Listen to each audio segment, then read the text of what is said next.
RT Custer started Vortic watches right around the time I started Standard H, and the better part of the last decade has been an adventure for him to say the least. He started a company, was in a 6-year lawsuit with Swatch, had 2 kids, and then decided to start a second business alongside everything else. He's been very busy. Per usual, this conversation wanders, and I wouldn't have it any other way, so I hope you feel the same. Here's my conversation with RT Custer. I'm your host, Wesley Smith, and you're listening to the Standard H podcast.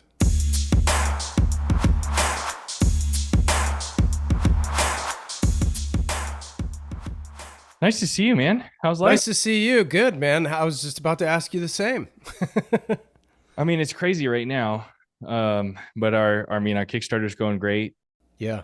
We've got funded really quickly, and we're still going. I think we just hit 280 or something like that.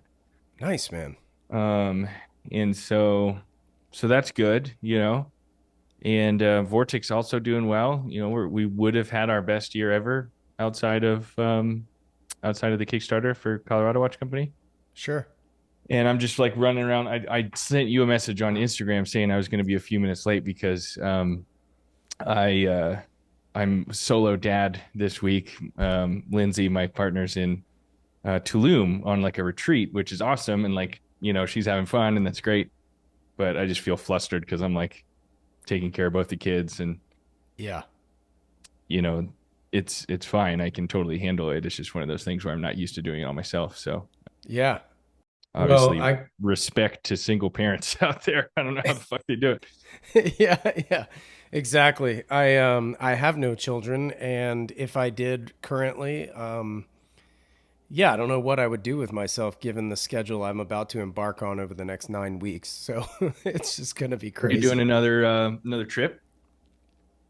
I am. Let's see. 1, 2, 3, 4, 5, 6. I will be flying to 6 individual trips in the next 9 weeks. Wow. Yeah. So it's a busy time. All work related stuff? Like, I think 5 out of the 6. Yeah. At least you got one vacation in there. Well, and that's first. So it's really just the calm before the storm. I leave Thursday. So that's good. That's good. Where are you going? My wife and I go to Hawaii every year. Nice. And so we're going to Oahu. We usually go to Maui for obvious reasons. We're not this year. As for the vacation, it's interesting because we will go back 3 hours in time zone. And the day I land, the next day I fly to New York, which is 3 hours ahead. Yeah, so you're gonna. So it's like flying to Europe. And if I look like a zombie on Friday, I'll bring you a coffee on Friday. Yeah, I'm either going to be wound up at wind up, or I'm going to be a fucking zombie. So yeah. Yeah. Which usually Sunday night I'm a zombie anyway, because like you say, I'm a one-man band at wind up with, like, I got to do all the talking, you know, for 3 days straight. So Sunday night I'll be very tired, and I doubt I'll have a voice. But that's kind of standard operating procedure. For sure. That's standard. Yeah. I thought about bringing more than just one person I brought 3 people to help last year, but also like for fun for them. Yeah.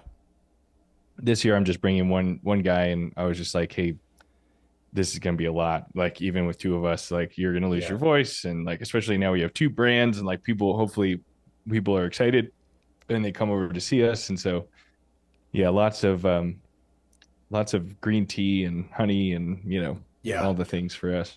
Yeah. Are you friends with Andrew from Astor and Banks Soul Labs?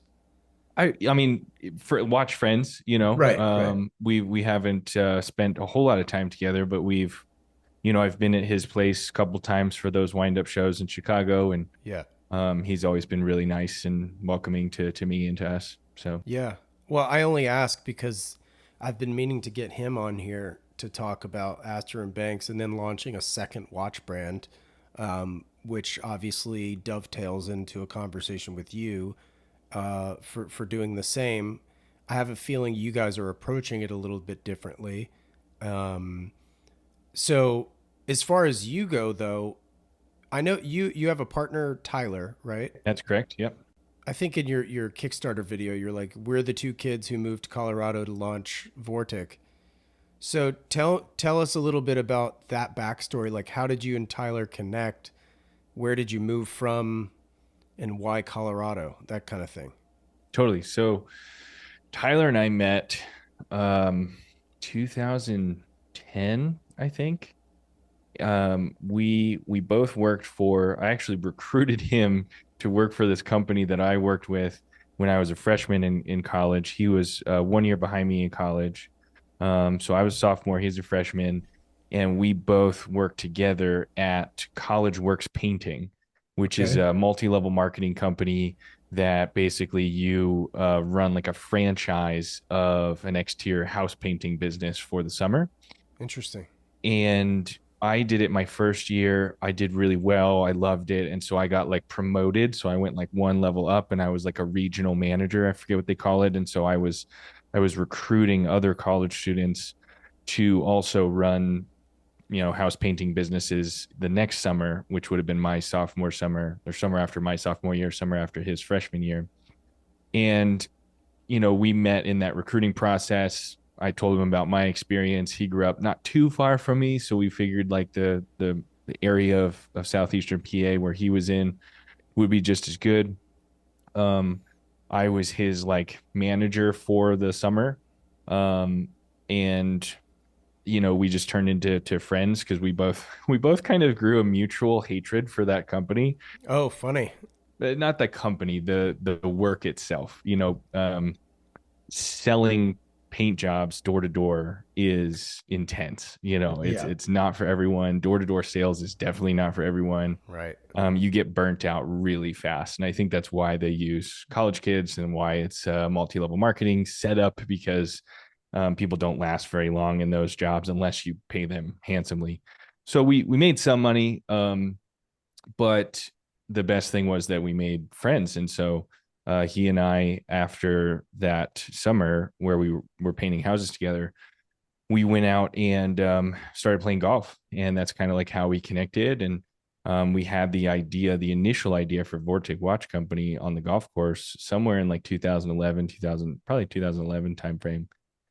And we had a bunch of ideas on the golf course that day, and we took them back to some of our professors, some of our other friends, and we entered Vortic in a couple like business plan competitions and stuff like that in college, but not much came from Vortic until we both left school. So I graduated in 2014 and moved to Colorado for a job with Walmart in logistics. Oh, interesting. I studied industrial engineering, focused on supply chain. And so working Wow. for Walmart, believe it or not, was like dream job. They're the world's largest retailer. It was awesome. I spent some time in Bentonville, and they gave me a choice when I graduated between Bentonville, Arkansas, and Loveland, Colorado. And I didn't know where Loveland was, but I was like, "Yeah, send me to Colorado. That sounds fun." Just with Walmart, all roads lead back to Arkansas at some point. So I was like, "Let me go out and explore." And my mentor at the time told me to do so. I get to Colorado.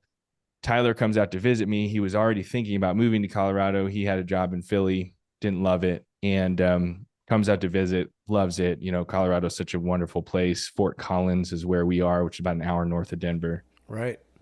Just a beautiful place. And at some point when he was visiting, he was like, "Man, I don't like my job in Philly. What if I moved here? Like, I was like, I have an extra room. You don't need to pay. Like, you can just move in with me." And Sweet.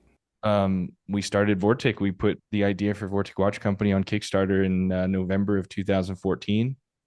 And we said, we're going to make a watch that's actually made in USA, 100% made here. And we're going to use old pocket watches and turn them into wrist watches. And honestly, the rest is history. Is from that point until 2022, we sold every single watch we've made in like minutes. Wow. Or we sold them before we made them. I think finally about a year ago we caught up, and now we actually have inventory. But Wow. sometimes you get lucky, I guess, is what I typically say. Well, okay, so there's a lot there. Where did you go to school? Did you go to Penn State? Penn State, yeah, we met Okay. at Penn State. Sorry, I skipped that. No, that's okay. I just only know that because I've seen your son wear Penn State t-shirts. Yep. Yep. Uh, And I have a son named Wesley, and another son named Sawyer, and they both wear Penn State gear periodically. well, it's funny. We'll talk about that a little bit because obviously I haven't known you long enough for you to name your children after me. But well, that's okay. I'm not offended. Wesley's a Um, great name. this is now that I'm completely off the rails with my line of questioning because where were you sourcing the cases and stuff? Obviously, the movements are stemming from pocket watches. But where were you getting cases from? Where were you getting, the sapphire crystal? I'm assuming they're sapphire, correct? Well, so when we started, and for the first, I want to say 4 years of the company, for the crystal, we used Gorilla Glass Oh, because interesting. it's a Corning product. It was made in the Los Angeles area. They have a big facility there. And we were using Gorilla Glass because it was actually American made. We couldn't find an American made sapphire supplier. So the original concept, was not, it was using a pocket watch and turning it into a wristwatch. That was obviously how we did it. But the purpose for that, the reason we were doing that is because we wanted to make 100% of the watch in America, like Right. truly American made and stamp made in USA on the back. And when we came out at first, all my marketing was like the only truly American made watch, which I was young. I didn't know everything else that existed. And I wasn't educated fully on what that meant. Because people came in hot and they were like, well, what about Shinola was the question we still get. Well, they got in trouble Yeah, too. they're a different conversation, Yeah. good and bad. But Right. typically I would get, what about RGM? And obviously now I know Roland is the godfather of American watchmaking, at least in our generation. He does it the right way, right? And what about Weiss? Weiss started around the same time as we did, and so there's a lot of other people in that and now there's a bunch more, which is awesome. Sure. But the marketing we did initially was like, we're going to make everything here, right? And the only way we knew how to do that was to use the old pocket watches. Hmm. And so we didn't use sapphire because we couldn't find an American sapphire supplier. Oh, that's So we great. were we were buying the Corning Gorilla Glass from Los Angeles. We got the straps from Hadley Roma, and we paid like 3 times as much so that they would actually stitch them in America and make them in the U.S. Um, and then we had to figure out how to make the cases, which is really really difficult. Um, and making the cases, first off, and a lot of people know us as like 3D printing cases. So on Mm. Kickstarter in 2014, we used a company called X1, and they basically did this really cool thing where they 3D printed steel, and then they infiltrated it with bronze. And so it was like this really cool. It was heavy. The cases were heavy, Sure. but our what I call minimum viable product was like this two-piece case that overlapped and then had two screws come in the back. And so if you look at like the first Vortic, like probably the first 100 watches we made, it's like two C-shaped things coming together, overlapping, and then two screws in the back. I call it a cantilever design. It was Hmm. just the most simple way we could make a 3D printed case that would turn a pocket watch into a wristwatch. Wasn't water resistant, um, but it looked cool and it checked the box for actually made in America. Yeah. And we could make it without a whole lot of upfront investment. We were 3D printing it, and then we were drilling and tapping those holes and doing a little bit of finishing here in Colorado. Um, and then over time, we got better at all that stuff. We found new suppliers that could do things a little better. We redesigned the case, and made what we call version two, which is what we sold from, I would say, 2016 to 2018, maybe early 2019, we shifted. But for the next few hundred watches, we made one piece. It was a one-piece case with a screw-on back, and that was 3D printed titanium, Wow. which is really cool. And that's some of the stuff I studied at Penn State was metal 3D printing. I loved it. I had some mentors that like helped us find suppliers, and by 3D printing it, we could solve the biggest problem we had, which was all these pocket watches are different. Right. It's like Right. we were trying to figure out how to do this.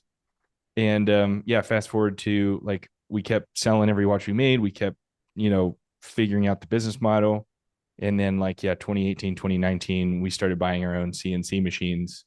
And Wow. as of about 2019, all of our cases are made here in Colorado on our machines, and we start with a block of titanium, steel, or bronze, and we cut it out in a more traditional manufacturing style. Sure. So for those who don't know, CNC, you're taking material away from a block versus adding substrate, basically, right? So 3D printing is also called additive manufacturing, Right. additive.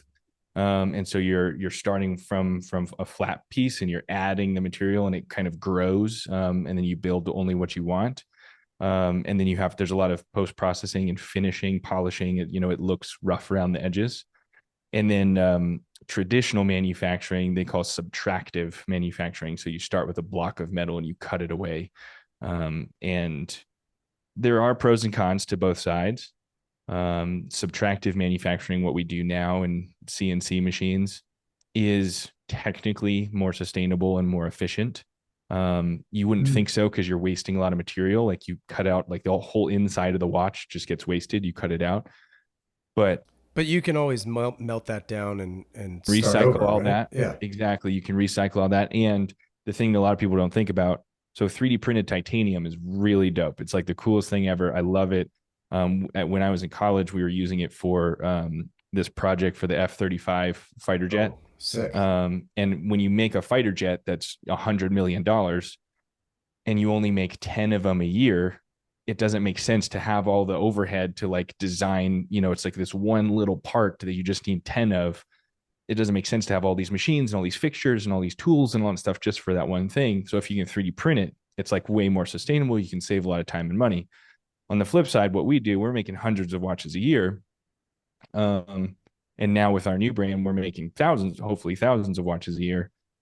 It's much more efficient to start from a block because everything's the same all the time. And the machine just does the same thing. Yeah. Also, fusing powdered titanium together one layer at a time costs a lot of energy. That's a lot of electricity to get titanium hot enough to fuse to itself. So even though it's the coolest thing ever, Yeah. and you can make anything you can possibly imagine, it's from like a global sustainability standpoint, not the most efficient. Sure. So your F-35 experience, I consider Vortic to be somewhat of a military looking watch, right? And even with the new Colorado stuff, you've got, your field watch and such, which is all sort of stemmed from military kind of heritage, I would say. Yep. Do you feel like that comes from that college experience? Have you always been into like military stuff? Like were you like me when you were in elementary school, like drawing tanks on your notebook paper and fighter jets and stuff? Or like where did that aesthetic come from? Well, my last name's Custer, and I am related to General George Armstrong Custer, like distantly. I'm like a seventh cousin or something like that. But my dad has the second largest collection of books on General Custer in the country. Interesting. And so my dad's always been a book collector. My mom's father collected books, and like he was one of the first eBay sellers. Really? I mean, like right when eBay started, way back. Yeah. He was buying books in auctions and stuff like that in the middle of nowhere, Pennsylvania, taking pictures of them and putting online and making a fortune. Wow. And so my dad, I think, got a little bit inspired by that, but my dad's always loved books and loved history. And then my whole family loves military history, just because of our relation, and people ask us that all the time and stuff like that. And so we did that research, and then like I've always been interested in that just from my parents and my grandparents, and just had a huge respect for history and then also military. Both of my grandfathers served in World War II, and they told me stories and they told us stories about their service. And so yeah, I just inspired by all of that and like my heritage. Yeah. And I've never served, but there's like a couple things. I'm not an emotional person, but there's a couple things that like make me tear up. And one of them is those damn videos of U.S. military veterans coming home and like hugging their kids or their Yeah. wife or their dog, especially the dogs. I mean, the dogs like running, like sniffing it, like freaking, it's crazy. Those Right. get to me every single time. And so there's some kind of nostalgia for me around the military. And so that's why, like, for us, for Vortic, the military edition is the one that I always wear, and then we call it the GCT, is our new Colorado watch that's like inspired by this watch. Right. um And now that's got the crown at 12 o'clock. yep, yeah, so it's the GCT watch from Colorado Watch Company is literally an homage of our military edition. And the military edition for Vortic is a pocket watch that was flown on B bombers in World War II. Basically, any bomber aircraft that had a navigator had one of these watches. They called it the Master Navigator's Watch. And it was that, and the person that was in charge of the watch were our GPS for the bombers back then. That's cool. So what does GCT stand for? GCT is the precursor to GMT, or is it UTC now, like the central time zone for the world? Right. GCT was the central time zone during World War II. It was based on the London Observatory, Oh, and I that's see. what the Allied forces used was Greenwich Civil Time. Oh, okay. Okay. Yeah. As opposed to Greenwich Mean Time. Got it. Yep. And I don't, I think, to my knowledge, and I absolutely could be corrected here, but to my knowledge, it was called Greenwich GMT, was which was created in like the late 40s, early 50s. Before that, it was GCT. Interesting. That's cool. Neither one of you, I'm assuming, were trained watchmakers, right? So, how do you go from, hey, let's start a watch brand that's made in America, if neither of you are like, come from the world, so to speak? You know what I mean? Like, what were you doing about, and especially using an already created movement such as a pocket watch movement? What if they needed to be serviced? How did you know they were going to work? All that kind of stuff. The how did you know they were going to work, or how did you know it was going to work, is a question that You ask yourself every we day. ask ourselves. Yeah, so it's a mess. So we didn't know any of this was going to work. We were kids, we this idea, we put it on Kickstarter less than 6 months after I graduated college. Wow. And Tyler and I are in our early 20s.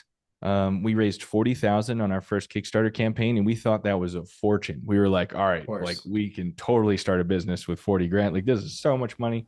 Right. As you know, and hopefully people listening to that, that's nothing. We had no idea what we were Yeah. getting ourselves into. And we kept saying, and we say today, we should put this on our conference room wall or somewhere here in the building. We'll figure it out. Like, we just kept saying that, like, we'll figure it out. Like, I don't, to the answer, and that was the answer to your question of like, well, what if the movements need to be serviced? We'll figure it out.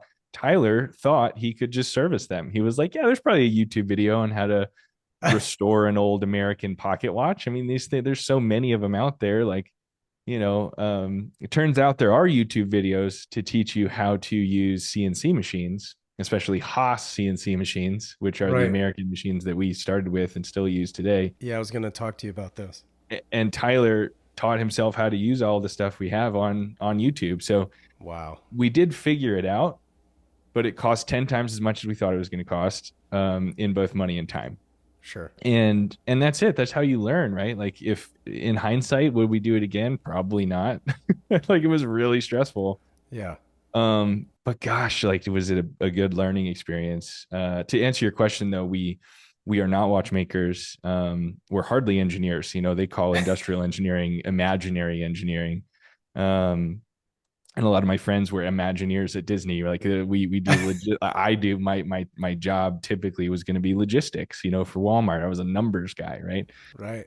And then Tyler studied math, and he was good at and liked all different kinds of mathematics, which is probably really helpful in CNC machining and just knowing the numbers and all that kind of stuff. Um, but neither of us really use those degrees in any way, or what we studied.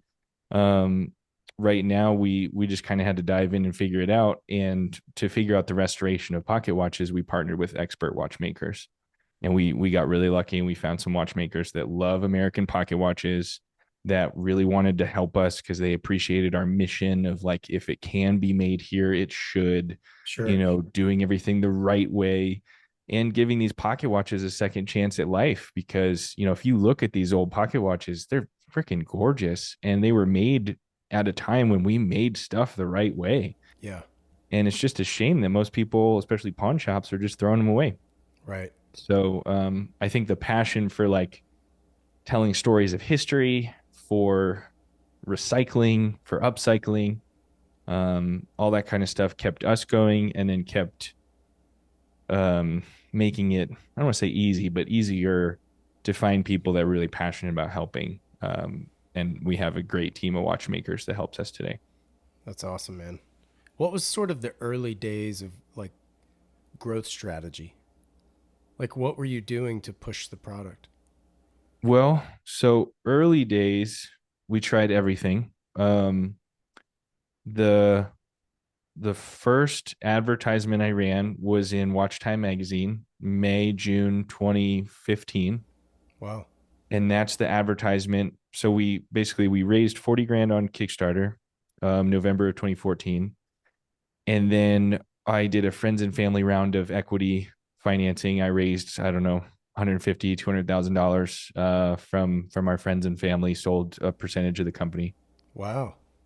And then we used, our first big advertising. I feel like it was 5 grand or something like that. And I negotiated just a good, like, let's try this deal with a full page in Watch Time magazine.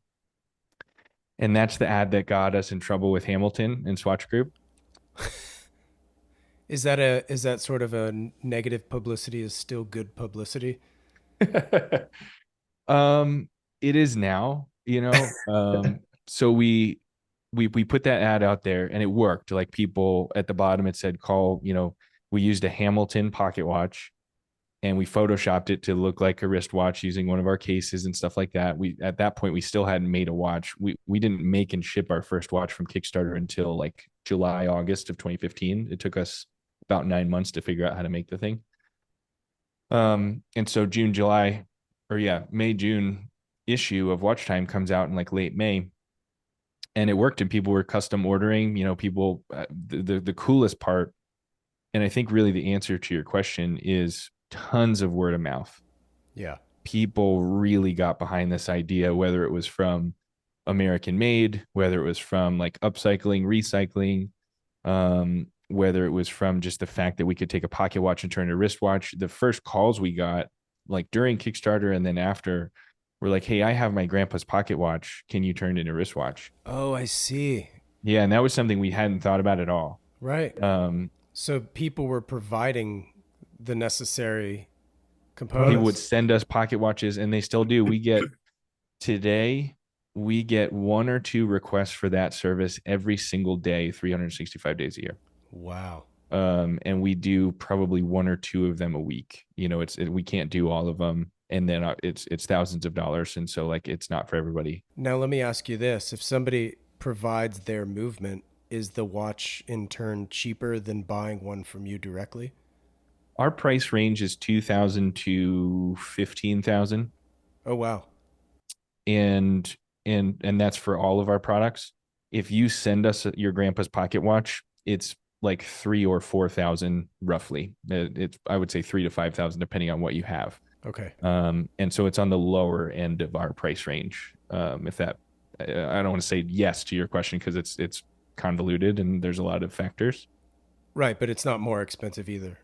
It's not massively more expensive, but Right. like if you have something that requires a lot of work or requires a lot of engineering for us, like a railroad pocket watch that requires 3 times the work as, um, you know, something more simple. Why is that? So, well, without getting in the weeds, most pocket watches, you set them with the crown. They call them pendant set. So you just pull the crown out, set the time, pop it back in. Super simple. Sure. A railroad pocket watch or a railroad grade pocket watch, you actually had to take the whole front of the pocket watch off, the bezel and the glass, and then there's a little lever up near like on some watches it's at 11 o'clock, at some watches that's like 1, 2 o'clock. Mhm. And that lever, when you pull that lever, then you can set the time. And it was a safety mechanism for the railroad, so you didn't accidentally pull the crown and set the time. If you're an engineer or a conductor, you had to make sure that you kept your bezel on and you didn't touch that lever during the day, so you didn't change what time it was. Because Right. there was no other way to tell the time if you're out on the railroads. Got it. So we can make cases for those, but we have to also make a wristwatch case that allows you to take the whole front of the wristwatch off and access that lever. and that's an engineering nightmare and miracle at the same time. We figured it out. But everything we do, we want it to be water resistant. We want it to be a little, shock absorbing. We want it to last forever. It's an heirloom. And so there's a lot of engineering that goes in there, and those are the more expensive ones, even if you send just your pocket watch. Sure.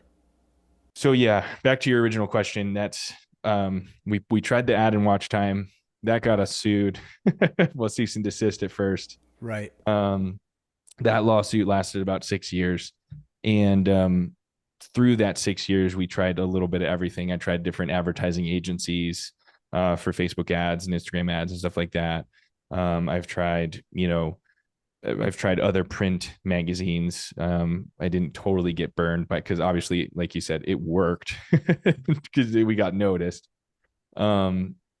But the number one thing that stayed constant across the last 10 years is word of mouth. And so everything Tyler and I do and everything we put out there, we try to foster conversation. Our watches are conversation pieces, but like, how do we get our customers to talk about us?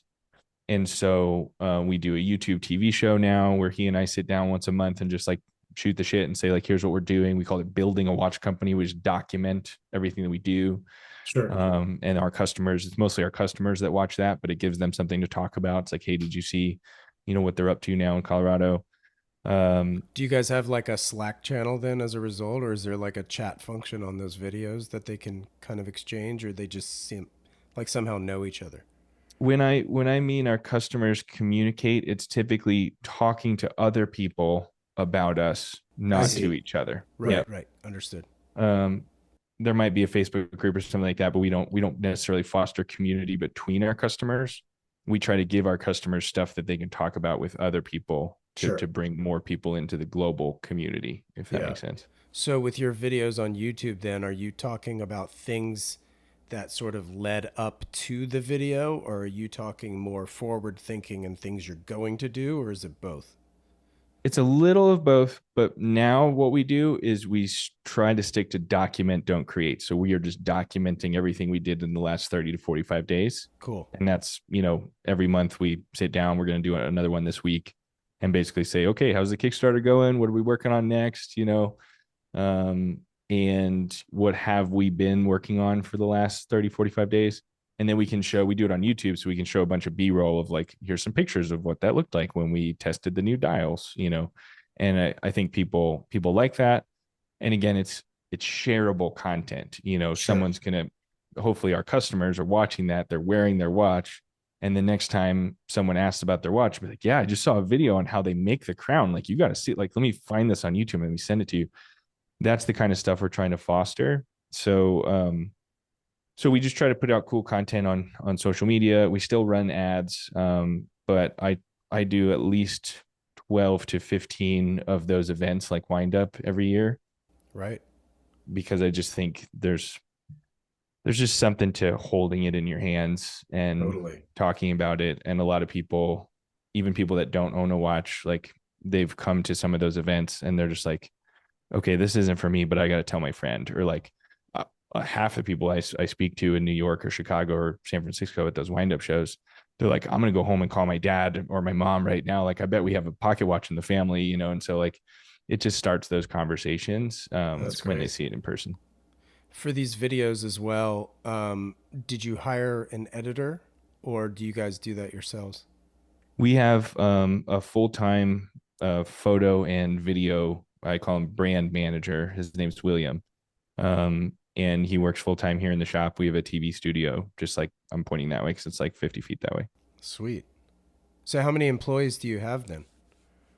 There are 10 of us in this building with me and Tyler. Wow.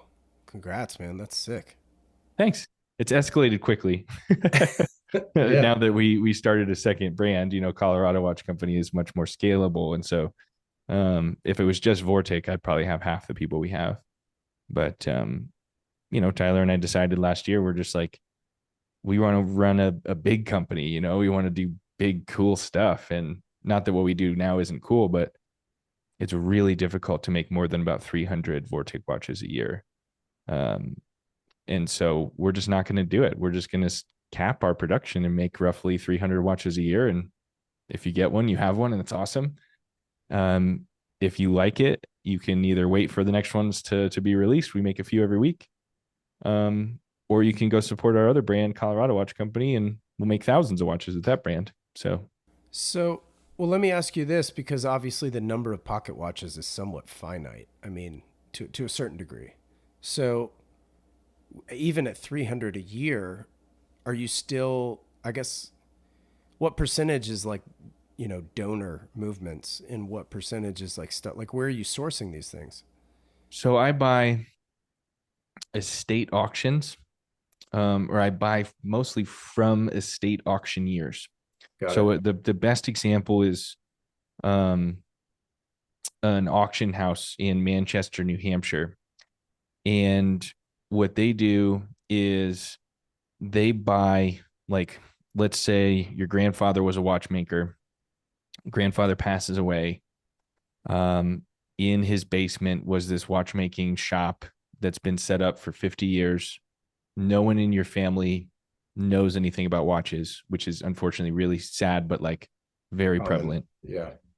Um, and so Jones and Haran Auction House, which is what this place is called, they come in and they buy everything. They write you a check for probably a decent amount of money, and they come and they just take every single thing and then they sort it out later. Right. And there are probably 10 companies like theirs that are estate buyers and flippers. And that happens with watchmaker estates, pawn shop estates, and it doesn't have to be when somebody passes away. It could be the pawn shop just goes out of business, and then jewelry stores as well. And so, pretty much from what I've heard, pretty much every day, a jewelry store, a pawn shop, or a watchmaking shop either goes out of business or ceases production. Right. Um, all the time. I mean, so hundreds a year, and these people are going in, they're buying them, and they're consolidating them. The obviously Rolexes, Omegas, stuff like that that's worth a lot of money. They get freshened up and sold. Diamonds and gold all have a use case right away.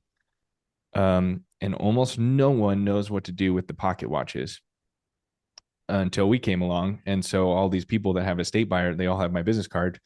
And I just get random text messages or emails like, "Hey RT, I got a bunch. Where do you want me to ship them, or do you want to come and check them out, or this box is too heavy to ship, man. You got to come to Boston." Right. Um, and so yeah, I go to Boston, Chicago, Philly. Typically, like that's where these things happen. That's where these people are. And I cherry pick the best of the best pocket watches. A lot of times they're loose. They don't have their original case because they came from a pawn shop and the pawn shop scrapped them. And honestly, I think it's the coolest job in the world. It's so fun, just sorting through stuff and learning about, like, I see every time I do it, which I do those trips 2-3 times a year. Every time I do it, I see something I've never seen before. And then I bring it all home. My carry on is like 80 pounds of just metal. And I bring it all home here, put it on one of our desks, and the whole team, it's like Christmas morning in the shop. Like we're all just huddled around, like, "Oh, look at this," or, "Oh, did you see this one?" or, "Holy shit." That's cool. That's how it starts. And to make about 300 watches a year, I probably buy 1,000 pocket watches a year. Wow. Um, and most of them stay true to themselves the whole way. We cherry pick one and we use one that's already running and ticking. And those other 700 are just like literally for spare parts, or we turn around and sell them because we can't use them. Yeah.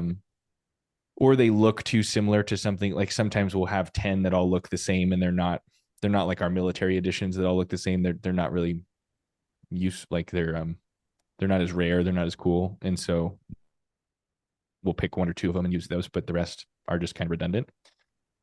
Um, so that's the process, and I don't foresee that stopping. We get an influx of pocket watches every time gold and silver prices go up Mm. because there's more scrapping happening, Hmm. which is again another sad, unfortunate reality. But that's it. That's how it works. And the cool thing is there was 10 American watch companies. I call them the Great American Watch Companies, roughly 100 years ago. And those 10 companies made over 100 million pocket watches in the USA. That was basically between 1850 and 1950. And every time I say this, I feel I'm giving away a secret, but like no one else really does what we do. So in order to buy 1,000 watches a year, pocket watches, it's not very difficult for me. I'm cherry picking from probably 10,000 that I could buy. Wow. And there's a lot out there, and unfortunately a lot get thrown away. And Sure. so even though 100 million were made, there's probably, I don't know, a million still out there. But if I only need 1,000 a year, that's 1,000 years. So this business will last at least my lifetime and my kids' lifetime. If mine or Tyler's kids wants to take it over and do it, I feel no stress about the longevity of making a few hundred Vortic watches a year. Yeah, understood. What would you consider the hardest part when, in the first couple of years? I don't know, maybe lawsuit included. I don't think I've ever talked about a lawsuit really on this podcast before, and we don't have to talk about it if you don't want to. But like, what kind of stress did that bring? Well, the lawsuit, and if you want to go deeper on it, so you can Google Hamilton v. Vortic. Okay. Technically, we got sued by Hamilton, which is a subsidiary of Swatch. Sure. So, and the way I look at it, it was hard. It was 6 years long. It was awful. We've documented it. I'm going to write a book about it. So if you want to follow along, vorticwatches.com/victory is like where you can sign up for the pre-order of the book. And I did like a YouTube series. I'm about halfway through a little docu series is what I called it, where I'm just documenting everything that happened. Wow. Mostly to, I for me, I just feel called to document it because I think it's rare that in a David and Goliath story, the David actually wins and gets to share and still has a voice and has a voice as big as I get to have a voice too. We have Right. lots of people that follow us. So I feel really blessed and grateful that people seem to care about that story. Sure. And hopefully I can prevent one other person from getting sued by a huge company and wasting 6 years and hundreds of thousands of dollars. Well, that's just it, right? Because it's like, it's one of those things where like you don't want it to happen to you, but also where do you get the knowledge of what to do when that event occurs, so it's like that's kind of where my curiosity stems from, is like, not that I'm looking to be sued, but I'm just kind of like, I already have enough stress on myself and pressure on myself to do the things that I'm doing. I can't imagine me being sued on top of the day-to-day stressors that I currently possess, right? And many of my stressors, like most people, are self-inflicted, but um Well, uh and this was too. I mean, we put an well, ad in yeah, Watch I Time guess so. magazine, Yeah. right? Like we Yeah. we we took a Hamilton pocket watch, turned it into a wristwatch. It still says Hamilton on the dial, Right. and I don't at that time, I don't know if I didn't know that Hamilton Watch Company existed in Switzerland. It was owned by the Swatch Group, or if I know multiple legal advisors said like it's 100 years old, like patents, trademarks, like it's that company doesn't exist anymore. Right. I didn't know shit about the patent and trade office. Sure, I sure. didn't know the difference between a trademark and a copyright, much less what a trademark lawsuit would involve. Or statute of limitations, all that. Yeah. Yeah, and it is fascinating from a legal standpoint. This is one of the reasons I want to document it because um, at one point the federal judge, one of the judges that I met with, she said, "This is an interesting case, and you never want to be the defendant in an interesting case. The reason it's interesting is the federal justice system doesn't have a thing to metric off of. Yeah, interesting is code for gray area. There's gray, yeah, there's gray, exactly. There's gray area. So like the closest stuff was Champion spark plugs, which was like 100-year-old lawsuit, where somebody was refurbishing spark plugs and selling them as authentic Champion spark plugs refurbished. And they went all the way to Supreme Court, and the Supreme Court said that was okay as long as it said the word refurbished really big on the package and you didn't confuse the consumer. And that's where consumer confusion came from, is the early 1900s and Champion spark plugs. So we referenced that case even though it was super old. And there was a few other cases that were kind of similar. Titleist got in some trouble with Titleist golf balls and refurbished golf balls, and making sure that the consumer wasn't confused with that case. Ford sued a limousine company for buying Ford cars and then stretching them and calling them Ford limos, even though they weren't made by Ford anymore. So there were precedents, but there was nothing in jewelry or watches that had been like decided or had went far enough like Supreme Court wise. And my attorney thought we were going to go all the way to Supreme Court, Wow. and he was ready. Like, and we were ready. We didn't. Swatch Group dropped it after the appellate court. So if they would have appealed one more time, we would have at least been um, reviewed by the Supreme Court. So what was the ruling? The ruling, the initial ruling, so the initial issue was Hamilton accused us of trademark infringement and counterfeiting. Basically, we were using their name to make money, right? We had a pocket watch turned into a wristwatch. It said Hamilton on the dial and it said Vortic on the back. Our stance was this is a 100-year-old pocket watch. The pocket watch brand on the dial was branded that way 100 years ago by what I called the original Hamilton Watch Company, because it is different, and that's my opinion, but it is different. And there's something called the first use doctrine, which basically says like once something has been used as a pocket watch and then you change it and you give it a second use now as a wristwatch, or in the car thing, it was a car, now it's a limo. They're similar, but it is a different use case. We stated that a few times and said like it has already achieved its first use. We are giving it a second use. It is a different thing now. Interesting. That was still confusing because modern day Hamilton sells wristwatches and we were selling wristwatches. So if Hamilton was still selling pocket watches and we were selling wristwatches, not a case anymore. Case closed. Yeah. And then the counterfeiting thing, they basically were accusing us of making the dials and printing the word Hamilton on the dial, which was just false, and we could easily prove. But in the case of the law, you're innocent until proven guilty, but it's very expensive to prove your innocence. Right. In time and money.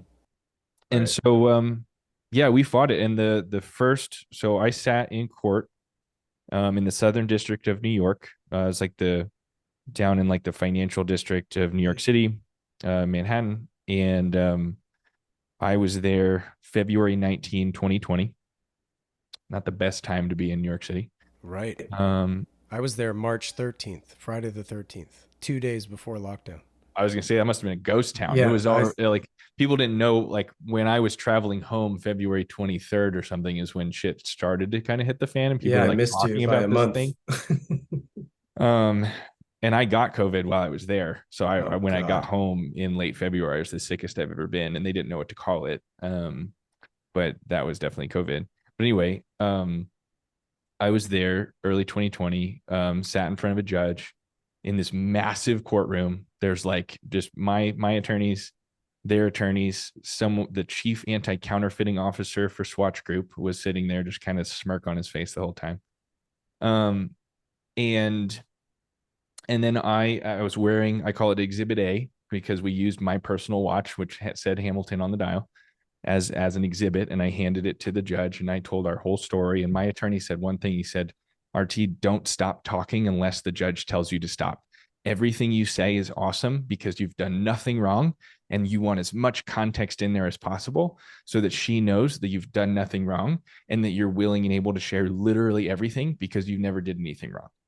And so I just word vomited, but I started with our whole story, like everything we just went through on this podcast. Like I just told the judge, like, this is what we do. This is how we do it. This is why we do it.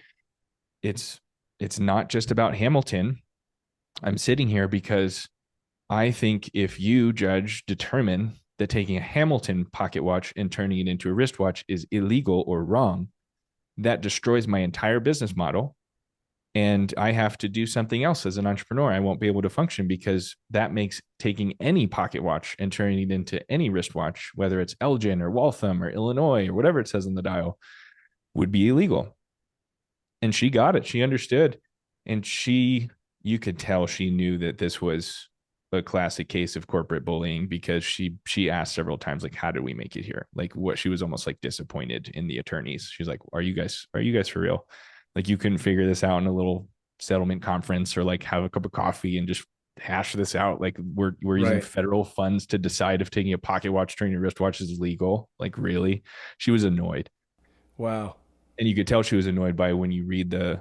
So it's all federal, so it's all open to the public. You can read every word that I said and she said in this courtroom. Hamilton v. Vortic. It's all documented on the federal court docs.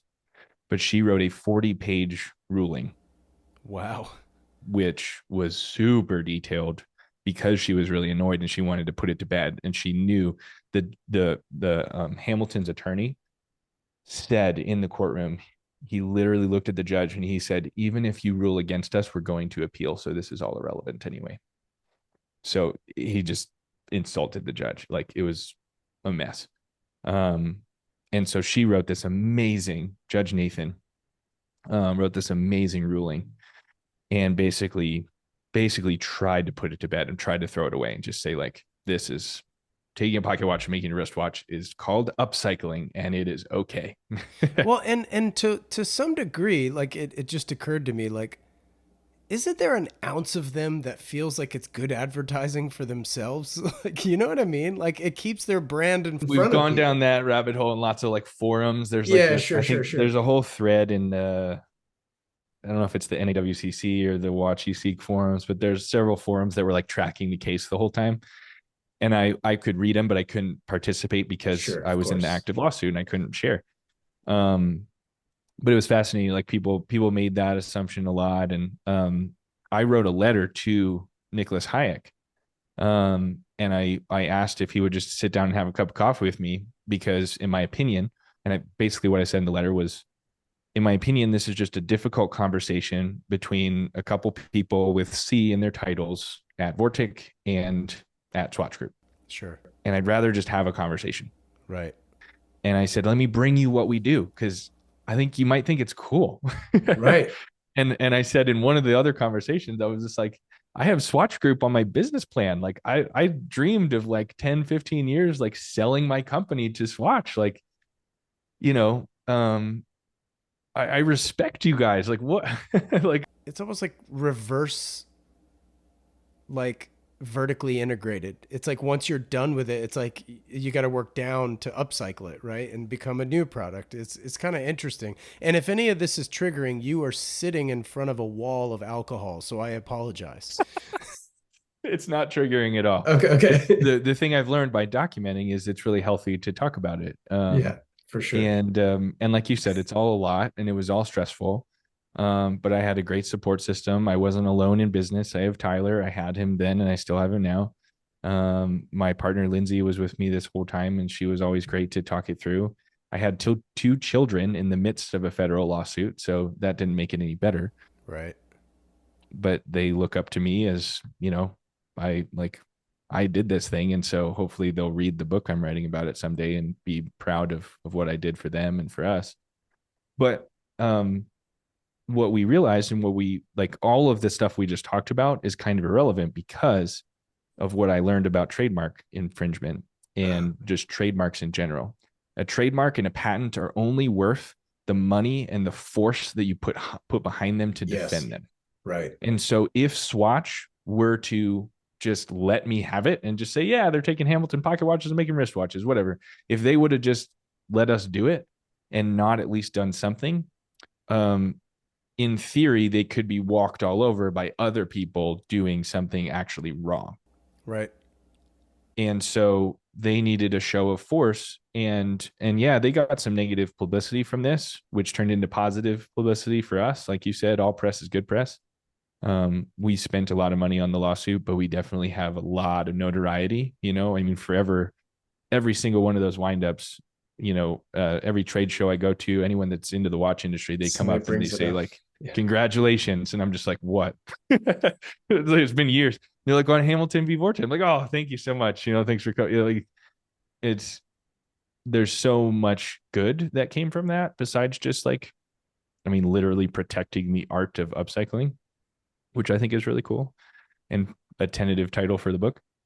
But there's a lot of understanding that I have now as, I run a bigger business now and like, I get it. We have trademarks. If somebody took a Vortic we don't have anything that says Vortic on the dial, but if somebody was making, I don't know, put our Vortic logo on the front of a hat and started selling hats, like if you did that, I'd be like, Wesley, like, all right, like, come on, Right. you got to defend your trademarks, otherwise people are just going to take them. So I understand at this point. I didn't in the moment for sure. I've never talked about this before, but I actually had a trademark for like the shift gate pattern, like my logo, as it's attributed to clothing. And for the money, I trademarked it. Like, and it was that trademark, I guess, like ran out or whatever. Like, I needed to re up the trademark a Mm-hmm. few years ago. And I just didn't because it's like, it's exactly what you said. It comes down to the amount of money you want to dedicate to uphold it, right? And there's a lot of people out there using like the shift gate pattern. They know who they are. You may know who they are. Some of them came out around the same time I did. Some of them came out since. I am by no way, shape, or form trying to say they copied me. That's not what I'm saying. But I could have sent them a cease and desist, perhaps. I could have done this, XYZ. And I'm not a litigious person. So, like, that's not something I was really interested in spending money on. So I just, like, literally let it lapse. And, like, because I mean, it's like, I'm not really into logos anyway. And like now my hero product is really more along the lines of my t-shirts and not my hats or my logo, the original logo. So I say this all to say like it's interesting you should say that about how much money to back it because I quite literally lived the scenario where I was not willing to throw money at the problem. Um and but dude, I have the utmost respect for you to stand up for yourself and take it that far and spend that cash because it's what you said. It was your livelihood, and look at where you are now. You know. For sure. I didn't lose any hair. I might early from it, but we spent a lot of money, spent a lot of time, and it definitely, I think the biggest cost of it was it just slowed our growth. Yeah. Like it was very distracting, Huge speed bump. and so I feel like we could be a lot further along had we not done that. However, I would not have the learnings and the I mean, I wouldn't be able to have this conversation. Like it's opened a lot of doors for me from a credibility standpoint. And I was talking with one of my investors the other day, and he said, your odds of selling Vortex someday to Swatch just went way up because now someone's going to remember if you are acquirable in the future. Um, and there's like a bidding war between I don't know Fossil Group and Swatch Group. Swatch is like, yeah, but that's the guy that like didn't say no when we kept coming after him. So there's stuff like that is really interesting, and it's all comes down to like being able to have hard conversations, hard Yeah. conversations with other people, hard conversations with yourself, with your spouse, with your business partner. Like all of that was just 6 years of like big sigh. Okay, let's talk it out.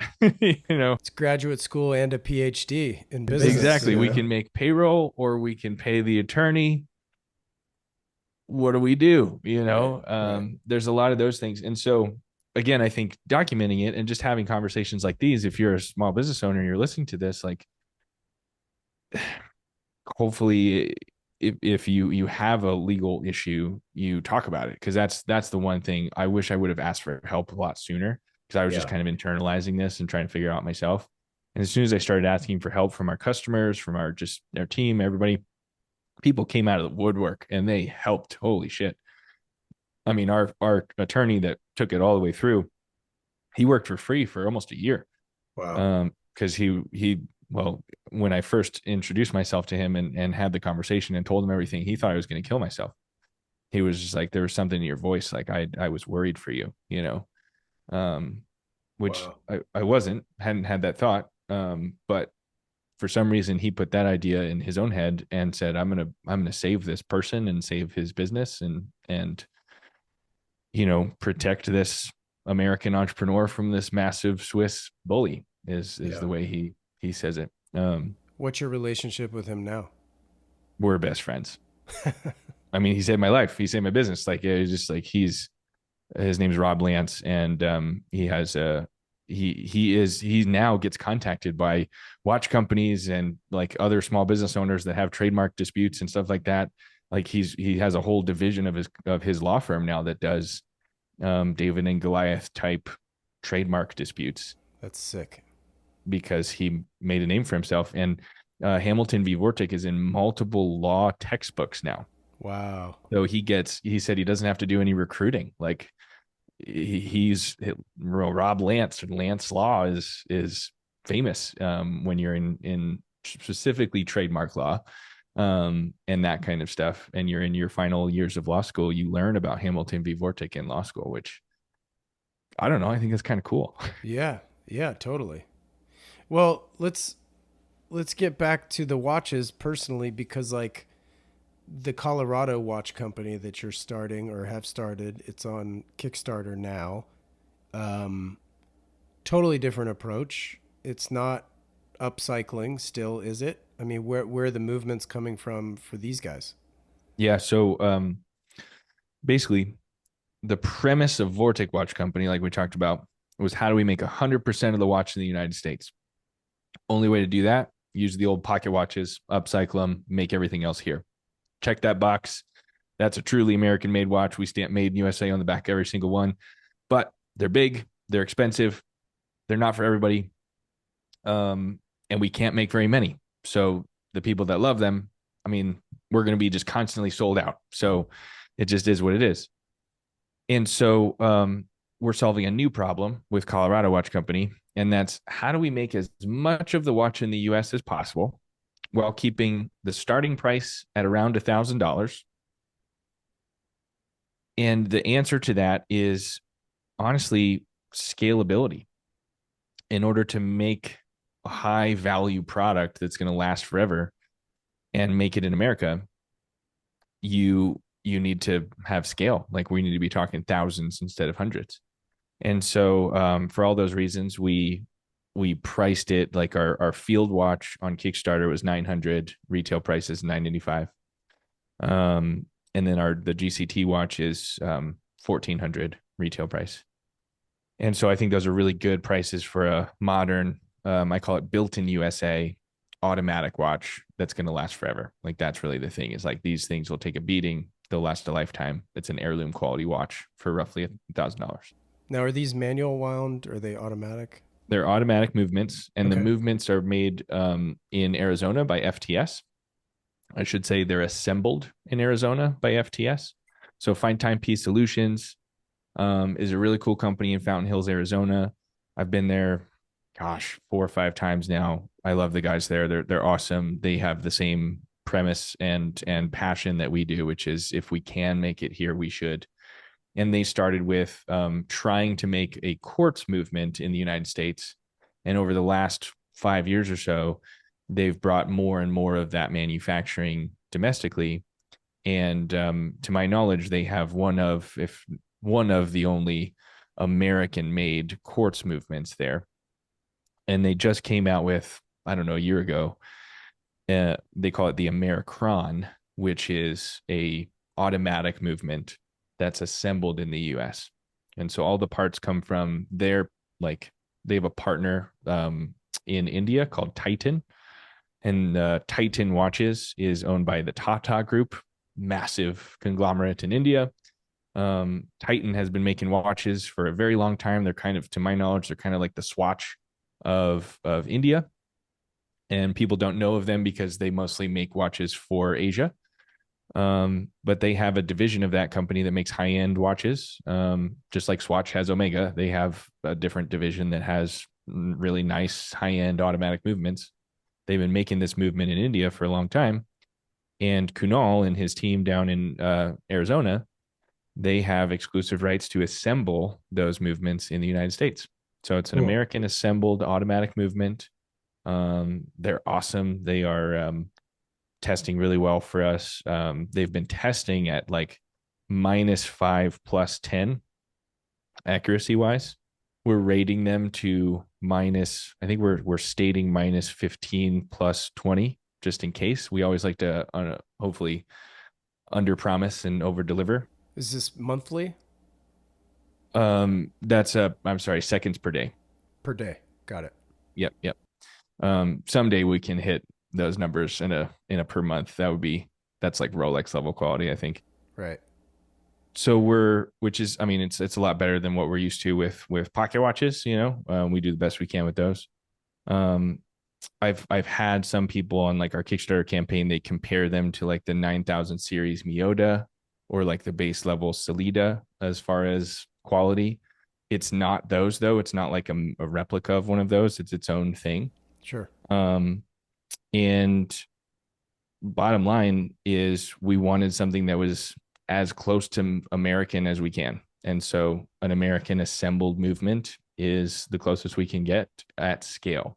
Sure. I have to say at scale on like all of this stuff because we can make, I mean, Vortic has a made in USA product, but we make a few hundred of them. Right. RGM does amazing stuff in Pennsylvania. He makes hundreds to my knowledge. Weiss makes hundreds of his American movements. So if you want thousands, well, an American assembled movement is what we have right now. Right. Right. And FTS is going to help us make more and more of that here as over the next 10 years. That's our vision is probably starting with the rotors. We're going to make a rotor for them next year sometime, which can be really exciting. Cool. And just test it and see. But that's the movement we chose. And they're a great partner because, we can basically find, I mean, pretty much everything else in America at this point. We can't make hands here, and the gaskets and O-rings aren't made here.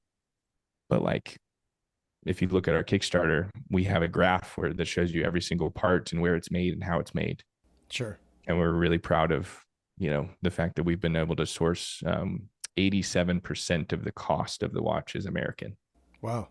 Which in our opinion is the closest we can get at scale. That's great, man. What size is that field watch? Field watch is 40 millimeters. Okay. And then the GCT is 42. Sweet. Yeah, it's a great sweet spot for both. I think so. Yep. And for us, we're used to 45 to 49. So Right. it feels small on our wrist. Right. Coming from a Vortic watch. Yeah. Totally. But yeah, so that was the goal, was how do we make as much of it here as possible? And as much of it here as possible is 87% at the moment. And yeah, I think some people are buying it because of that. And some people, just like Vortic, they just think it's cool. Yeah. You mentioned an investor a moment ago. How did you go about finding your investors? So initially, they were friends and family Okay. or like friends of friends. In my first round, that was 2017 or so. And then in like the 2018, 2019 round, we need to raise a little more money. And so we worked with Rocky's Venture Club, which is an angel venture group. Are they like based in Boulder or something? And they're based in Denver. Okay. People from all over Colorado. And they pooled their money and they invested with a couple other angel investors in our second round. And then our most recent round of investment that I still have open. I think I need like one more investor and then we'll be closed. I just sent an email to our email list focused on our customers, people who have bought a watch in the last 5 years. And I said, hey, if you're interested, we're raising some money. If you like your watch and you might want to invest in the company, here's a link to my Zoom, or here's a link to my Google Calendar, and let's have a Zoom call. And I got like 40 Zoom calls set up from one email. So that was crazy. Obviously not everybody chose to invest. It's a significant minimum investment. But I think 100% of them are customers first. Like they owned a Vortic watch for the last couple of years. Cool. I can't think of anyone who is an investor who doesn't have a watch. Now, what kind of equity are you talking about for this last person, for example? Yeah, so we're selling basically 1% of the company at a time. Okay. Yep. Cool. And I think I have to make it public information because it's we filed documents with the SEC. So we value the company at 5 million currently. Okay. Cool. Nice, And man. that's pre Kickstarter. I paused fundraising for the Kickstarter because I figured if the Kickstarter goes really well, I probably don't need to raise more money, and we should probably increase the valuation because we have a whole new brand and Sure. our capacity just went way up. Right, right. So, a question I had written down, and forgive me if we've sort of covered it, but why not make Colorado Watch Company just an extension of Vortic? Or why not just make these new models Vortic watches? Yeah, great question. So it's kind of cool. It took us 10 years, but in the watch industry, I see if you agree with this. In the watch industry, most people look at what Vortic makes now. Got it. They look at a pocket watch conversion and they say, oh, that's a Vortic, or oh, that looks like a Vortic. Mm, If you see a crown at 12 o'clock and a big watch and it looks like a pocket watch that got turned into a wristwatch, that has in some ways, especially in our industry, been synonymous with Vortic. Like we make the best pocket watch conversion in existence, and I'm proud to say it. yeah. um, and so we thought it might be confusing if Vortic also made smaller, modern automatic watches. Right. And we put, even if we put Vortic on the dial, because none of our pocket watch conversions have Vortic on the dial, um, we thought that might be a little confusing. Also, we had people, so that's why we wanted to call it something else, and we'll just say, hey, Vortic takes pocket watches, turns them into wristwatches. We make a few hundred watches a year. That's all we do. Right.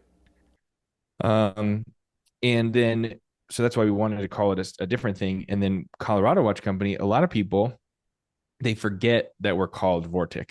They're like, some people say like Vortex or Vortec or so, like they're just like they forget what our business name is.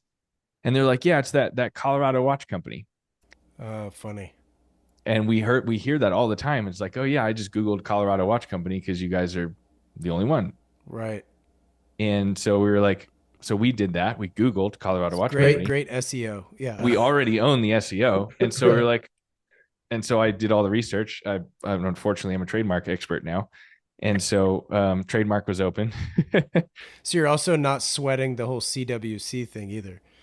And we're not going to use CWC. Yep, that was one thing that we stumbled across. But that's okay because Colorado Watch Company, it flows, it works, it's great. We don't need to use a abbreviation. Right. Um, and yeah, we're just like it's perfect. And yeah, even before I started running ads for Colorado Watch Company, if you Googled Colorado Watch Company, and if you still do, Vortic still comes up at the top from press. Really, really, Love it. Love it. it just became kind of a no-brainer. Yeah, totally. Um, Taking kind of a step away from the like literal watch conversation, but still sticking with business, like how do you look at time management? Because I mean, as you kind of started the conversation with, like you're this week only a single parent, so to speak. So like you got a lot of irons in the fire. You've got two businesses, you've got partners, you've got investors, you've got suppliers, you've got kids. There's only one RT. Um, what do you do to manage your time or to assist you with that? Are there devices? Are there tricks, hacks? What do you do? So number one thing, if you can afford it or you can get to the level of business that achieves this, um, the number one piece of advice I always give is get an assistant. Um, Whether it's a virtual assistant for 5 hours a week in the Philippines or something like that, or like I have a full time in person assistant. Her name is Lauren, and she's my right hand, and I can't do anything without her. She's like my emotional support human too. Um, I got an assistant the first time. My first assistant was named Bella, um, and she's a mom now. And she helped me find my new assistant Lauren. But Cool. I met Bella right in the beginning of the pandemic, and I lost my mom in March of 2020. I'm so sorry. Thank you. My mom unfortunately left me with she left me with some money, which was helpful. But she left me with 20, if I remember right, 23 open credit card accounts that she had. Wow. Um, and tons of other things that had to be cleaned up. And I'm like sitting there, pandemic had just started. I thought I didn't think anyone was going to buy watches. Like, why would you buy a luxury wristwatch in the middle of a pandemic? Boy, were you wrong.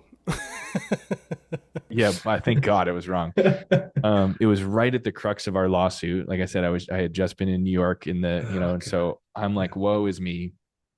And my my partner, Lindsay, basically my wife at this point, I was going to say at some point I need to just buy her a ring. I've been spending all of our money has been on our businesses. She's an entrepreneur just like me. And she was getting an assistant and she was just like, man, like you, how are you going to do all this stuff? Like she basically like pushed me into like, just get an assistant for like a little while, like just help with all your mom stuff and like, get that squared away. And I hired Bella. She helped me clean up everything from my mom and do my mom's estate stuff and um, help me just close a lot of loops there and and then became my right hand. And so I I decided to really answer your question, whether it's an assistant or something. I made and I had a hard discussion with myself, like we talked about hard conversations, where I said I want to run the level of business where I can have a big support structure and I can have 10 employees and a business partner and an assistant and 8,000 square feet and a travel budget um, and all this kind of stuff. I put that pressure on myself, like you said, self-inflicted. Like that's all, having six figures of monthly overhead is really freaking stressful. But that's how I decide to live life because it lets me, like, I don't touch the watches. I am not an engineer. I'm barely an engineer. I'm definitely not a watchmaker. I'm a business person. I'm an idea guy. Like I want to be in the creative all the time. I want to do this. I want to hang out and have conversations with people like you all the time. Um, and so I need a big support structure. And so for me, that's the answer is I have a ton of help. And I feel so freaking grateful that people want to work with me. And so I try to do the best I can to hang on to these good people when I find them. Yeah. Yeah. um, and then I try to delegate and not micromanage. And in some ways, I mean, that's a difficult thing to learn, Mm-hmm. but I try to delegate as much as I can in the best ways and give people things that they are good at that I'm not as good at.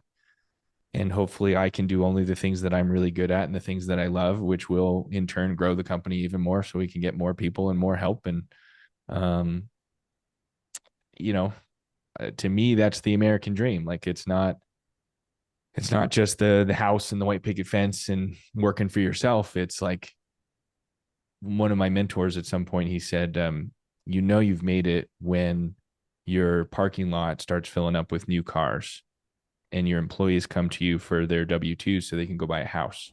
Right. Like that's the next level, right? There's one level where you make it for yourself. And then the next level is where you're starting to provide that foundational support structure. And you have a job that you created for someone where they feel so confident in that job that they're going to go buy a home, especially Right. in this market, because of what you created.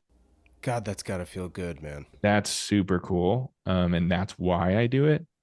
Um, Starting with myself first. Like I don't want to like No. No, I not a get it. charity. Like we got to Yeah. make money. Right. Sure. Yeah. Yeah. Yeah. Totally. Which, by the way, thank you for your time. Yeah, no, thank you for your time. Um, and that's, I mean, that's it. And you obviously get it. Like you make amazing products, and Thanks, man. it's been really nice here. But it's about to be cold enough that I can start wearing the jackets and the shirts that I got from you. Well, I was gonna say because you're a very early supporter of mine, especially through the group of wind up and stuff. I think you bought. I don't know. You bought stuff from me. I think my first wind up, which I know You know, I bought the jacket from you the first time I saw you because I just thought I was like I can't leave here without this green jacket. I was like this is the coolest thing ever. Um and yeah, I wear it at pretty much every wind up that it's at least like cool enough to wear something like that. temperature. It's always cool, but just kidding. Well, I'm you're right. kidding. I'm You're right. kidding. You're right. You're totally right.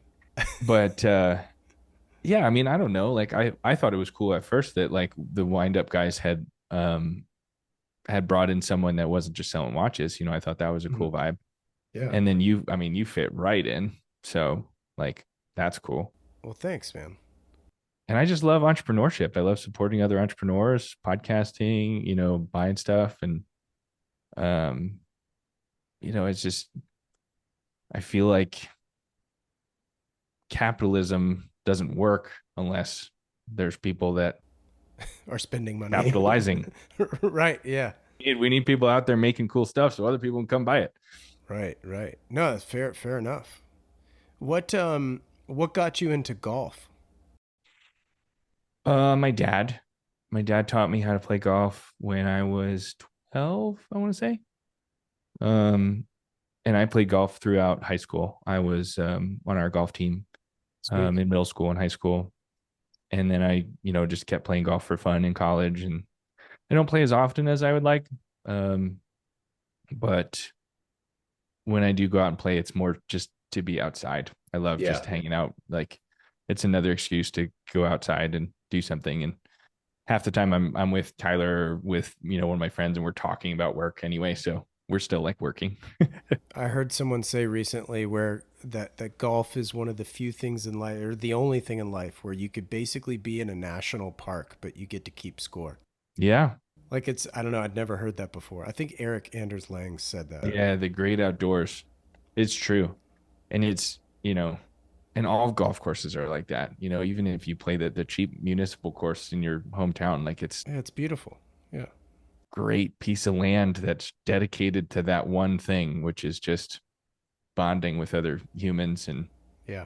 hitting that stupid white ball as far as you can. Right.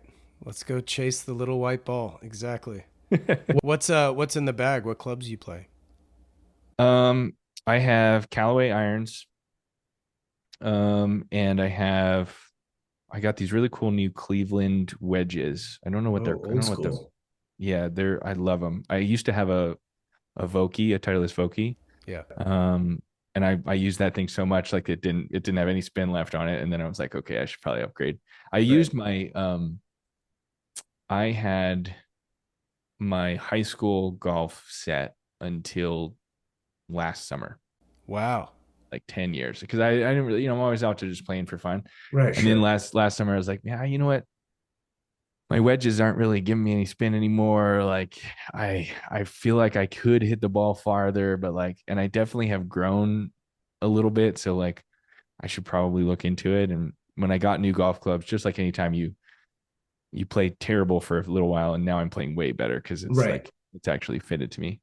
So yeah, the Cleveland wedges are dope. I've used the same putter the whole time. I have one of those 2 ball putters. Yeah. The Odyssey.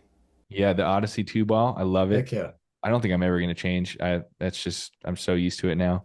It's that late '90s, early 2000s, just hit list. Yeah. Yep, exactly. And then I have Tyler always makes fun of me because I'm the only one he knows that can hit a 1 iron. The butter knife. I have it's a Cleveland hybrid 1 iron. So it looks like it's shaped like a hybrid, but it's a 1 iron. Oh, I can interesting. hit that like 280. It's stupid. Wow. Yeah. And it goes high too. Like it's weird. It doesn't make sense, but like for whatever reason, I just really connect with that club. So that's what I use instead of like I don't have any woods. I use a 3 wood and like I use that instead of a 3 wood. Wow. And then I just got a new driver and I can't remember what I got. It's um one of the big ones from as a Titleist, but it's one of the big ones from last year. Oh, okay, cool. I hit it okay. I thought getting a new driver was going to fix my slice, and said everyone every time, you know. Well, those are adjustable, so it may. You just got to put it on D2 or whatever. I hit one, I hit it bad, and I adjusted, and I'm like, And then I hit it bad. I hit worse. I'm like, okay, I Yeah. it's not the club. Right. Strange how that realization comes about. Yeah, I'm much better with irons, but I really That's cool. want to hit a good driver. So someday I'll learn. Yeah. What was your first car? A Mini Cooper. Oh, sick. Yep, I had a little Mini Cooper S. The thing was all souped up. I spent like all high school just like souping it up, made cold air intake. Oh, wow. I had a the exhaust system on the back looked like a Corvette, like the four pipes wide. That was super dope. No way. It was the loudest little car and it Yeah. was fast. It was like driving a go-kart. I loved it. Those things were, man. And with like a wheel at every corner, man, those things, the handling it was No unbelievable. way you can roll that car. Yeah. Yeah. Yeah. Yeah. Yeah. Yep. And man, I miss that car. That was my first and only manual transmission too. I drove that until college. And then I got an Infinity for a little while and that was fine, but then when I became a dad, I got a Jeep. And then I went from a Jeep to a Lexus, like those old, is it GX 470, like the big Lexus SUVs. Yeah. I had that when the kids were little. That was nice. We just didn't worry about it, just got it dirty. And then last year I just got an Audi e-tron. Oh, which one? It's they just call it the e-tron. I don't know if it was like Okay, so the sedan, not the SUV. it's an SUV. It's like Is it the Q4? it looks like a Q8, but it's shorter. Oh, okay. Just call it the e-tron. Yeah. I think it was one of the first e-trons. So before they called it the Q something and e-tron. Right. Um, but it was my first electric car. I like it. I like the idea of an electric car, and I thought about a Tesla, but I got that when Teslas were harder to like they had a big wait list, and I was like, I didn't really want to wait for it. And I love Audis, so I was finally like, okay, I think I'm ready to splurge. And the It's kids a are old enough very that they're not going to just spill everything in it. it's a very Colorado brand, you know. I think so. Yep. I My love only Audi qualm is that I myself. only have, I think it has 220 or 230 miles of range. Okay. So I can get back and forth to the Denver airport, but like I have to plan it out. Right, I got to right. make sure I don't do anything too outside of the norm. Sure. Um, Do you ski or snowboard? not very often. It's funny. I used to snowboard more before I came to Colorado than I do now. Oh, interesting. Because Loveland ski area, man. That's you said Loveland earlier, and that's like the secret that everybody knows about in Colorado. It's like And it's right here. Yeah. I mean, Fort Collins is like an hour from there. And then an hour and a half to Breckenridge, 2 hours to Vail, about 4 hours to Aspen. yeah, So it's all right here. yeah. Um, we're gonna take the kids. Lindsay and I are gonna take the kids up to I don't know Vail or Breckenridge this year and see if they want to get into it. And if they like it, then I'll get back into it because I I think like it, but it's hard to justify that on top of unless the kids went with me, and then it's great. That's awesome. sure. Yeah, I think Breck's a great place to learn. I would say I think so. Vale's a little steeper. Yep. I would say. We we just like the vibe of Beaver Creek. Oh well, yeah. That like downtown area is just really cool. Does Lindsay have a mink coat? We like nice things. She likes really nice things. Yeah. It's Beaver Creek, baby. Like that's It's cool. It's like a whole vibe. Breckenridge downtown is awesome. sure. We're not Aspen people, and Aspen is just too far away. Right. But that's I think we'll take the kids there first because yeah, Lindsay's not really into she'll go out and like watch, but Right. she'd rather just like chill in the resort, the hot tub or something like that and hang out, which is great. She's She deserves the time off. she sounds like my wife, man. She's the hot chocolate variety of snowboarding. She's in the cabin. But Which is totally fine. I'll take the kids out, get them all worn out, and she can relax for a bit because that's what she's doing during the week that's half the cool. time. And Yeah, it's great. I couldn't do any of this without her, and she makes more money than I do now. So I'm about to just retire and be a stay at home dad at some point. I'm like, man, this is great. Love that. Love that. Well, good, man. Well, listen, I really appreciate the time. Obviously, I will see you, what, in a week and a half? Gosh, yeah, yeah, if that. Which I can't wait. It'll be good to press the flesh, as they say. Mm-hmm. But look, man, thank you so much for taking the time out of the busy schedule. And yeah, excited for Wind Up for sure. Yeah, yeah. Let's go out and have a drink and wind up and Yeah. get some stuff to protect ourselves from losing our voice. You know, we do some hot tea and honey. I'll bring you some little first aid I love it. kits there, especially if you're there by yourself, man. But yeah, Totally. it's fun. I love Wind Up. Wouldn't trade for the world. Definitely. I don't know. It feels like Mecca. Like every year, it's just like we're every single person in the watch industry is there, even if it's for that or for watch time. Like we're all there. So Yeah, that's true. I've told so many people, I'm like, man, if you like watches, like just come to New York for like a day. You can see everything you ever wanted to see. It's awesome. Yeah, You used to have to go to Switzerland for it. Now it's right there. Yeah, New York. All right, RT. Well, I got to run, dude, and I won't keep you. I'm sure you got better things to do. So I really appreciate it, dude. Anytime. Yeah, Awesome, thanks, Wesley. I'll see Okay, you soon. buddy. Okay, thanks. Bye, man. Bye. This wraps up this episode of the Standard Age podcast. If you like what you heard, I'd love it if you'd share it with a friend or two. And if you have a moment, please rate and review the show as it helps others discover these episodes. It absolutely helps far more than you realize. Shout out to Jensen Reed and Super Beautiful for the theme track. Thank you so much for listening, and I'll catch you in the next one. Take care.